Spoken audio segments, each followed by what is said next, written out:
Assalamualaikum warahmatullahi wabarakatuh. Bismillahirrahmanirrahim. Ashhadu an la ilaha illallah wa ashhadu anna Muhammadar Rasulullah. Allahumma salli ala sayyidina Muhammad wa ala ali sayyidina Muhammad. Rabbi shrah li sadri wa yassir li amri wahlul 'uqdatam min lisani yafqahu qawli. Amin. Bismillahirrahmanirrahim.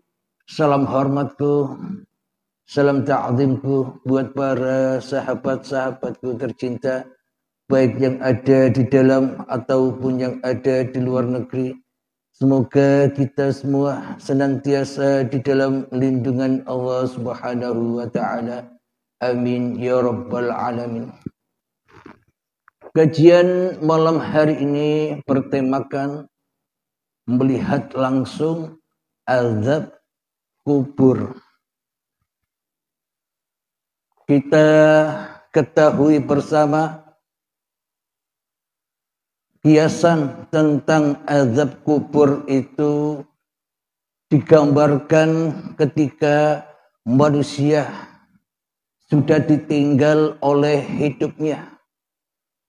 Kemudian jasad sendirian, badan sendirian dipendam di dalam tanah dan dikisahkan di dalam tanah, badan dimakan untuk santapan cacing-cacing tanah dan menerima azab di dalamnya.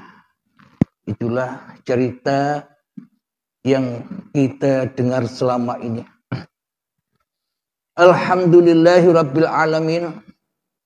Sedang di sisi Allah, apakah azab kubur itu? Azab kubur di sisi Allah adalah hati yang ingkar kepada Allah. Azab kubur itu hati yang sombong kepada Allah. Azab kubur itu adalah hati yang syirik kepada Allah. Dan azab kubur itu adalah hati yang selalu menyerupai Allah, yakni dengan tanda-tanda Allahnya gaib, manusianya yang wujud. Allahnya mati, manusianya yang hidup. Allahnya lemah, tak berdaya, manusianya yang merasa berkuasa atas segala apapun, atas aktivitas di dalam kehidupan ini. Itulah yang disebut ahli kubur di sisi Allah. Karena kematian di sisi manusia dan di sisi Allah pun juga beda.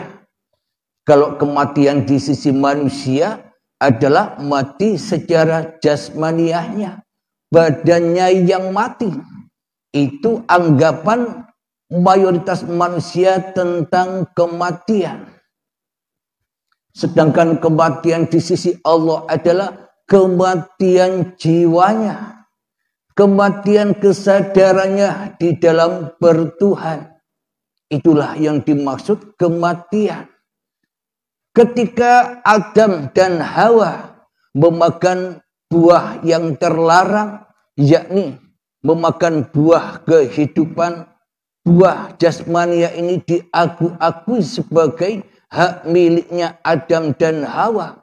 Maka seluruh apapun yang tergerak di antaranya, di antara hidup dan badan ini, yakni aktivitas-aktivitas manusianya selalu dan selalu kembali kepada li nafsi. Diakuilah semua adalah milik manusianya. Sholat diakui milik manusianya. Ibadah diakui milik manusianya. ilmu diakui milik manusianya, kekayaan diakui milik manusianya, harta diakui milik manusianya. Itulah tanda-tanda azab kubur, yang mana di dalam hati kita selalu terngiang-ngiang tentang babagan yang selain Allah. Itulah hati yang mati, jiwa yang mati. Kalau sudah mati jiwanya, mati hatinya, maka dipendam oleh Allah di dalam kuburan. Berupa apa kuburannya?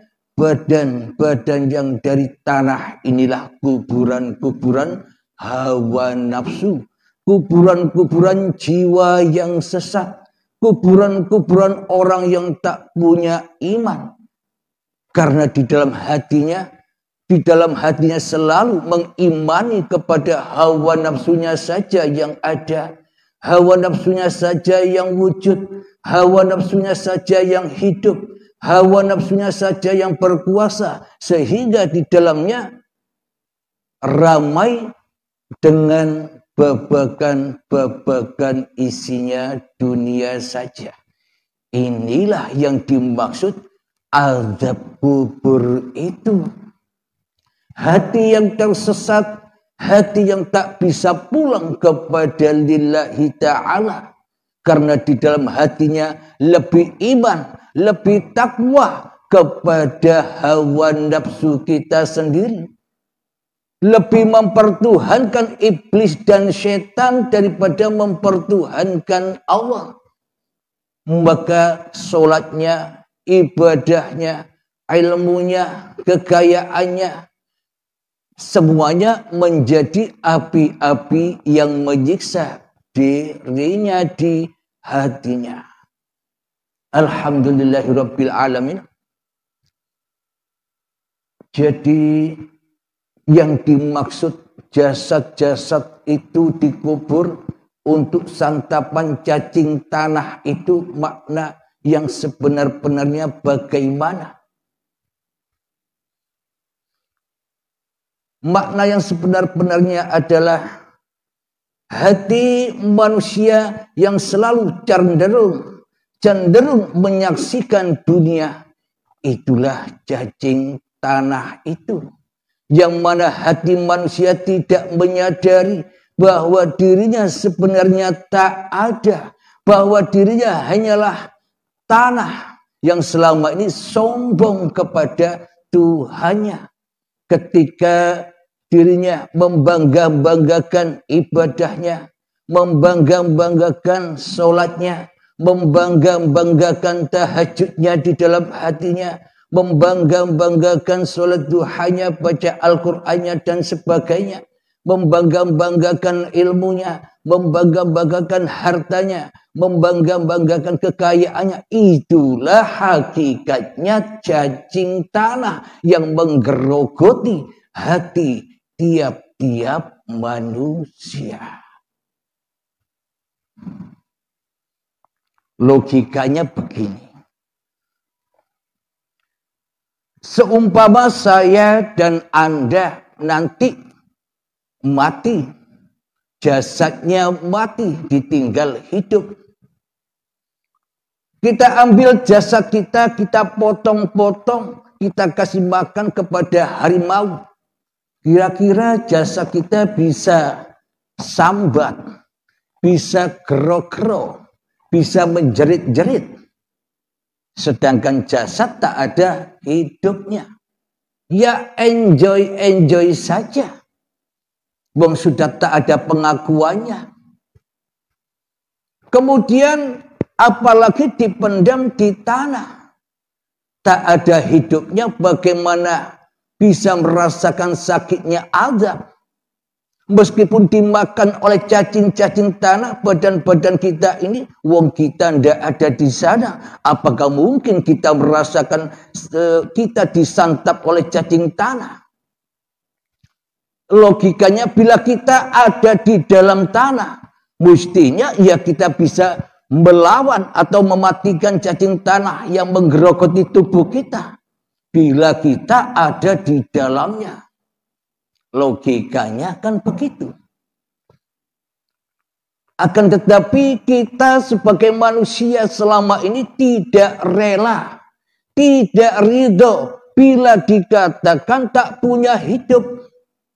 Akan tetapi meskipun mati kita masih menyangka mayat-mayat itu masih hidup dan menerima siksa. Bagaimana mungkin yang mati bisa merasakan siksa? Yang hidup, yang merasa hidup, yang masih ada di dunia inilah yang menerima azab-azab yang pedih. Contoh, ketika seumpama kita banyak hutang online seumpama. Pagi kita ditagih, siang kita ditagih, sore kita ditagih, malam kita ditagih. Betapa pusingnya diri kita. Uang tak punya, pinjaman online nagih-nagih terus, pusing 7 keliling. Akan tetapi ketika saat kita tidur, apakah kita masih pusing? Ketika tidur nyenyak kita sudah hilang pusingnya. Kenapa? Karena kita sudah tidak ada. Karena kita sudah tak mengurusi dunia lagi. Karena kita sudah melepaskan dunia. Namun ketika bangun, bingung lagi, sumpek lagi, sakit lagi, terbakar lagi hatinya. Inilah tanda-tanda dan inilah kita menyaksikan langsung azab kubur. Yang mana azab itu hanya bagi orang-orang yang sombong kepada Tuhannya. Orang-orang yang mentuhankan dirinya di hatinya daripada Allah. Inilah azab-azab yang pedih itu. Azab kubur, siksa jahanam, yang mana bahan bakarnya adalah badan-badan manusia dan batu yang keras. Hati yang keras melebihi kerasnya batu. Kapan adanya siksa jahanam itu? Kapan adanya siksa azab kubur itu? Ya ketika manusianya masih merasakan azab itu. Kapan? Ya ketika masih mengaku-akui di dalam hati kita bahwa hidup dan badan ini milik kita. Otomatis semuanya yang ada di sekitar kita, anak, istri, suami, harta, kendaraan, tahta, jabatan itu milik kita semua. Itulah api-api yang membakar diri kita selama ini. Api-api yang tak berasap. Yang mana kita diazab abadan abada selama-lamanya. Hingga waktu yang ditentukan. Kapan? Ketika datangnya syakaratul maut. Ketika datangnya hari pembalasan, hari perhitungan. Ketika sudah dipasrahkan dengan rela dan ridho atau dengan keterpaksaan hidup dan badan ini. Alhamdulillahirabbil alamin. Jadi azab kubur, siksa kubur, neraka jahanam, bila kita mati di dalam kuburan tanah yang kita terka sebagai alam baka, sebagai alam siksaan selama ini, kira-kira kalau sudah mati, sudah bebas atau belum dengan azab Allah? Jika manusianya sudah mati, berarti manusianya sudah kembali kepada keadamannya. Manusia kembali ke asal usulnya. Maka dari itu Al-Quran menyebutkan, bila ada musibah, ucapkanlah inna lillahi wa inna ilaihi raji'un. Sesungguhnya dari Allah dan sesungguhnya kembali kepada Allah. Secara logikanya, bila manusia sudah kembali kepada Allah lewat kematian, apakah manusia masih bisa mengaku-akui bahwa hidup ini hidupnya manusia? bahwa badan ini badannya manusia, bahwa ilmu ini ilmunya manusia, bahwa harta ini hartanya manusia, bahwa ibadah ini ibadahnya manusia. Apakah kita masih bisa mengakui ketika nyawa sudah keluar dari tubuh ini?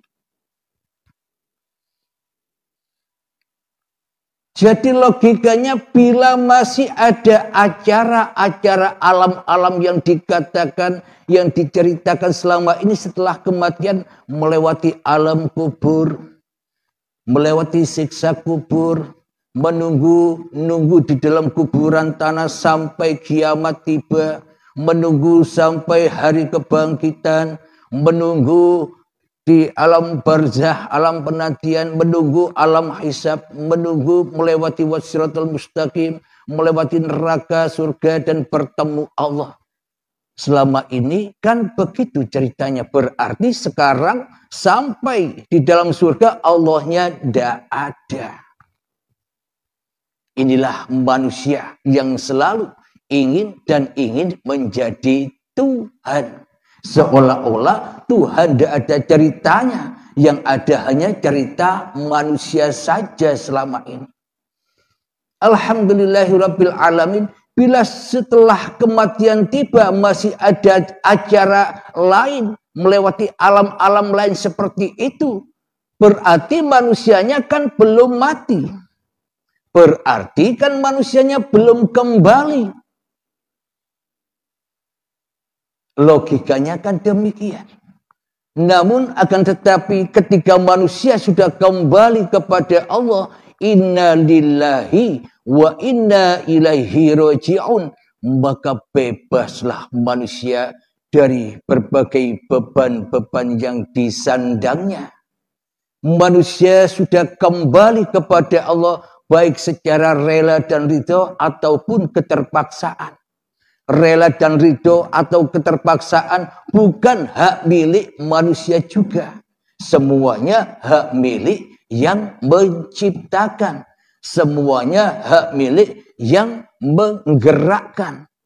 Semuanya hanya milik Allah. Ketika manusia sudah kembali kepada keadamannya, kira-kira manusia kembali kemana? Nabi Adam dan Hawa itu asalnya dari mana?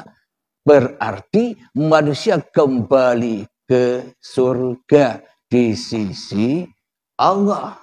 Surganya Allah. Bukan surga yang dianggap, bukan surga yang dicari-cari oleh manusia zaman sekarang. Sedangkan surga yang diharap-harap oleh manusia zaman sekarang itu bukan surganya Allah. Akan tetapi di dalam surga itu penuh berisi dengan hal-hal hubbud dunya, yang katanya ada istana terbuat dari intan permata, makanan-makanan yang serba enak, mobil-mobil yang mewah, berdampingan dengan bidadari-bidadari.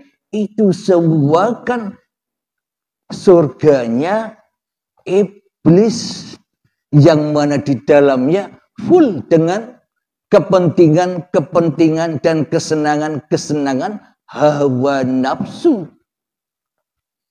Akan tetapi surga Allah itu yang mana yang sebenarnya? Surga Allah sebenarnya manusia selama ini tidak berharap masuk ke surganya Allah, melainkan masuk ke surganya Dajjal atau iblis, yang mana masih cinta dengan berbagai macam kepentingan-kepentingan hawa nafsunya.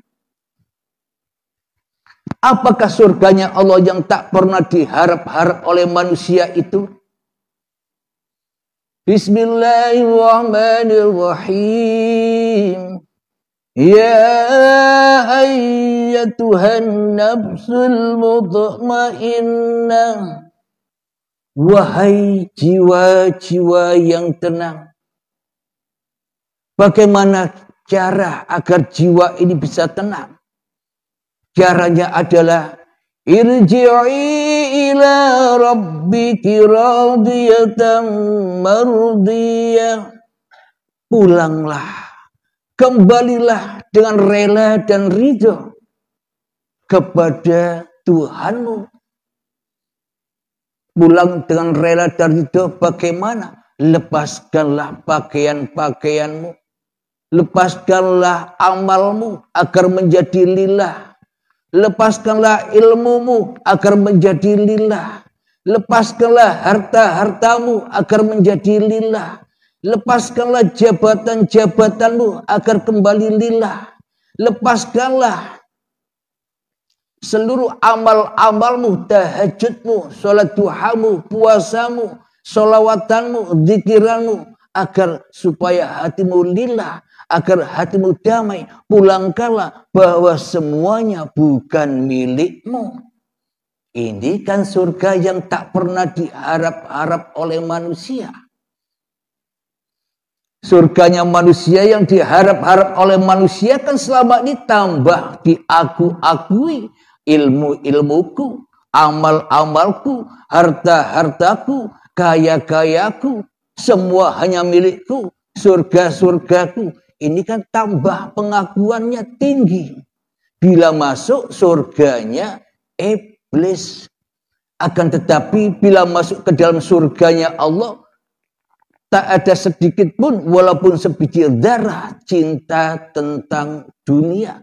Jangankan cinta kepada dunia, bahkan hidup dan badannya saja sudah tak diaku-akuinya lagi. Inilah tanda, inilah cara untuk masuk ke dalam surganya Allah agar hati kita bisa tenang. Maka persembahkanlah seluruh amanah-amanah billah yang dititipkan kepada masing-masing diri manusia kita selama ini. Dengan begitu jiwa kita bisa tenang. Dan kemudian wadkhuli fi ibadi. Ketika sudah dikembalikan semua, dipasrahkan semua, diserahkan semua hak milik Allah, itulah yang dimaksud agama Islam. Agama yang selamat, agama yang sentausa, agama yang damai, yang berhak dimiliki oleh seluruh manusia. Karena seluruh manusia itu sama-sama ciptaan Allah, sama-sama hamba Allah, sama-sama digerakkan Allah, sama-sama diperankan Allah, apapun saja perannya.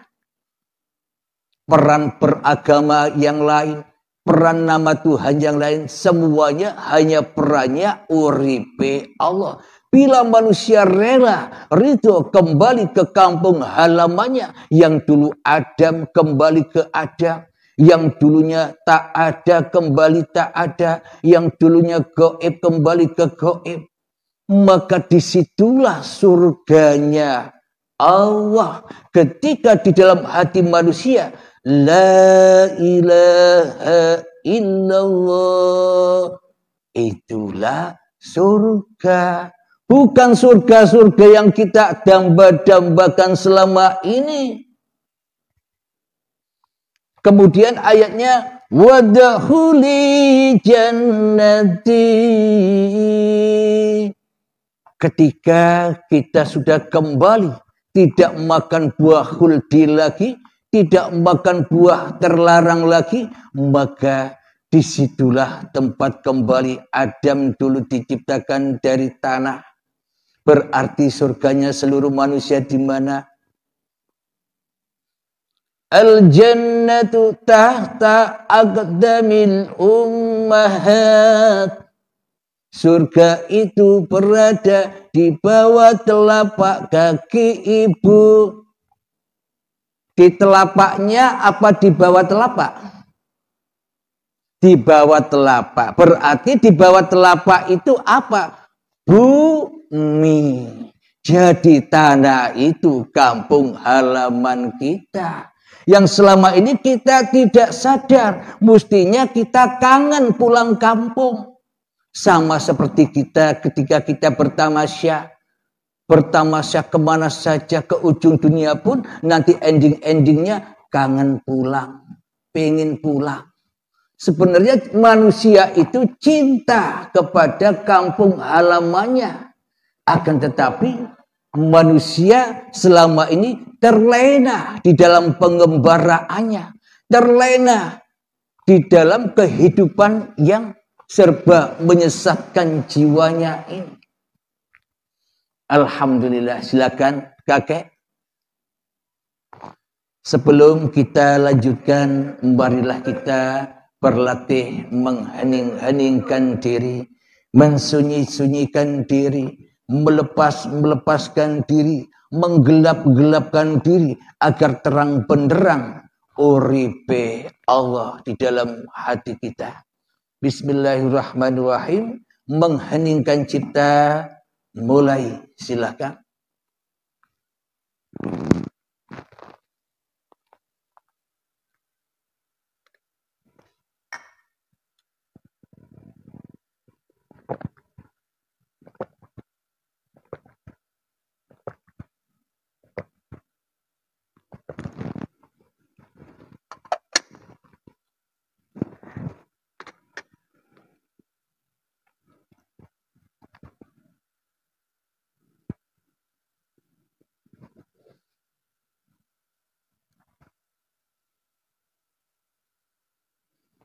Alhamdulillahirabbil alamin. Mengheningkan cipta selesai. Bismillahirrahmanirrahim.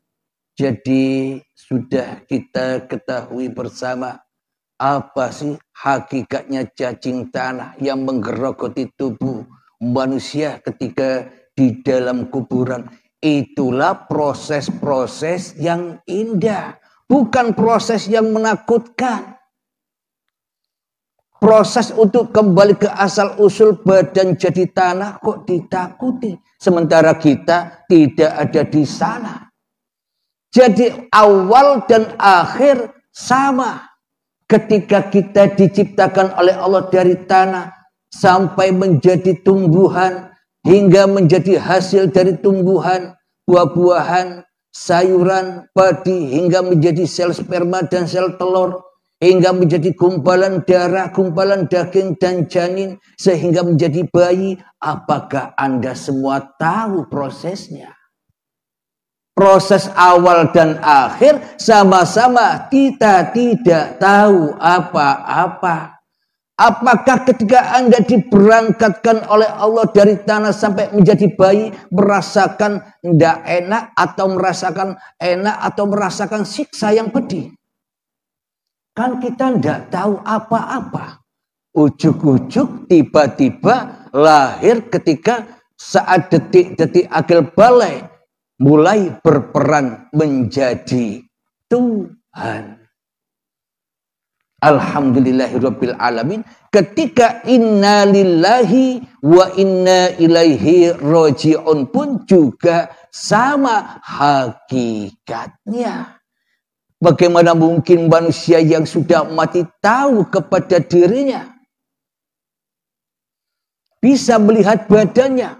Hidup dan badan bukan miliknya. Berarti ketika manusia inna lillahi wa inna ilaihi raji'un, hidup dan badannya sudah menjadi dohir batinnya Allah. Bukan hak milik manusianya lagi. Itulah saat-saat pernikahan antara Adam dan Hawa ketemu di Jabal Rahmat. Disitulah tempat keindahan. Ketika manusia kembali kepada keadamannya, maka hawanya pun juga ikut menjadi mutmainnah, tenang. Bagi orang-orang yang beragama, agamanya Allah, mana ada takut lagi. Di dalam kehidupan, di dalam agama Allah itu serba indah. Selama ini kan iblis yang menakut-nakuti kita dengan hukum-hukum badaniyah ini. Katanya iblis, nanti kamu akan disiksa di kuburan sana. Dan ketika Pak Mudin mentalkinkan mayat, hai fulan, Bila nanti kamu ditanya oleh malaikat mungkar dan nakir, jawablah bila ditanya, "Marabbuka?" Jawablah, "Allahu Rabbi." Masa orang mati dituntun? Ketika orangnya tidur nyenyak, bagaimana mungkin kita bisa menuntun orang yang tidur? Hai fulan, orangnya tidur nyenyak. Kalau ditanya, siapa Tuhanmu? Marabbuka? Jawablah, Allahu Rabbi. Ya ndak tahu, orangnya tidur. Apalagi mati. Berarti yang ditalkin oleh Pak Mudin selama ini mayat apa orang-orang yang mengantar? Orang-orang yang mengantar mayat yang jiwanya masih sombong dan jiwanya masih di dalam kuburan dan jiwanya masih disiksa di dalam badannya, itulah yang dituntun. Marabbuka, wahai fulan-fulan yang mengantarkan jenazah. Tapi berhubung Pak Mudinnya juga sama-sama tidak ngerti, ya sama-sama ngikut saja. Padahal yang ditunjukkan orang-orang yang masih mati jiwanya. Sedangkan mayat itu di dalam tanah sudah kembali ke surganya. Bagaimana orang yang sudah tahu jalan pulangnya dituntun? Orang yang buta. Pak Mudinnya buta, nuntun orang yang sudah melek hatinya. Alhamdulillahirabbil alamin. Nanti ketika 7 jangka, ketika para penziarah pulang meninggalkan kuburan, akan datang malaikat mungkar dan nakir. Bagaimana mungkin mungkar nakir datang kepada orang yang sudah tidak ada? Orang yang sudah tidak ada kok didatangi? Kesasar malaikatnya. Padahal maknanya ketika kita melihat orang yang dipendam di kuburan, seolah-olah hati kita taubat, seolah-olah hati kita ingin bertobat kepada Allah atas kesalahan-kesalahan kita. Dan kita membayangkan sebentar lagi saya pun juga akan mati. Seolah-olah aku tak akan mengerjakan maksiat-maksiat lagi. Seolah-olah kan begitu. Ketika kita melihat orang yang dikubur. Namun setelah pulang meninggalkan kuburan, baru 7 jangka malaikat mungkar nakirnya datang lagi. Mungkar lagi kepada Tuhannya. Ketika sholat ditanya marabbuka, ya ndak tahu. Kenapa? Karena dirinya ndak nyembah Tuhan. Bagaimana bisa menjawab Allahu Rabbi sementara hawa nafsunya dijadikan Tuhan di dalamnya? Itulah azab-azab kubur itu kita bisa menyaksikan langsung. Karena iman, karena kufur itu adanya di hati, bukan di babagan jasad. Yang kita imani, yang kita akidai selama ini seolah-olah babagan tentang siksa azab kubur ataupun siksa azab akhirat. Neraka itu siksaannya badan. Ya tidak kuat badan disiksa. Akan tetapi yang mana yang disiksa? Yang balelo itu yang disiksa. Yang sombong itulah yang disiksa. Apanya? Jiwanya takkan pernah mati. Meskipun dipanasi setiap detik per detik. Kalau boleh diilustrasikan, jiwa kita selama ini yang selalu cinta kepada dunia. Minta tolong, panas. Di dalam hati kita begitu. Ketika kita masih terbelenggu oleh dunia yang kita cintai, terbelenggu ilmu yang kita banggakan, terbelenggu amal-amal yang sudah kita kerjakan. Kita memohon pertolongan kepada Allah lewat doa-doa kita agar sukses di dalam kehidupan dunia ini dan mengindahkan kesuksesan kembali kepada Tuhan. Karena yang kita impi-impikan hanyalah kepentingan hawa nafsu saja. Dan kita melalaikan kepentingan Tuhan. Apa kepentingan Tuhan? Kembalikan dirimu segera. Adamkanlah lewat baiat atau lewat mati sebelum mati. Lewat hening. Alhamdulillahirabbil alamin. Semoga saya khususnya dan semoga kita semua senantiasa diselamatkan dari azab-azab kubur dan azab-azab jahanam yang sudah berlaku saat ini. Amin ya rabbal alamin. Sebelum kita akhiri kajian di malam ini, marilah kita kembangkan salawat dolimin tabul bala. Allahumma salli ala sayyidina Muhammad wa azgili zalimin bizalimin. Allahumma salli ala sayyidina Muhammad wa asgili zalimin bi zalimin wa ahrijna min bainihim salimin wa ala alihi wa sahbihi ajma'in. Alhamdulillahirabbil alamin. Allahumma ya qadiyal hajat, Allahumma ya mujibad da'wat, Allahumma ya rafi'ad darajat, Allahumma ya muhillal muskilat, Allahumma ya syafiyal amrad, Allahumma ya kafiyal muhimmad, Allahumma ya dafi'al baliyat, Allahumma khtim lana bil iman, Allahumma khtim lana bil islam, Rabbana atina fid dunya hasanah wa fil akhirati hasanah wa qina adzabannar. Akhir kalam. Assalamualaikum warahmatullahi wabarakatuh.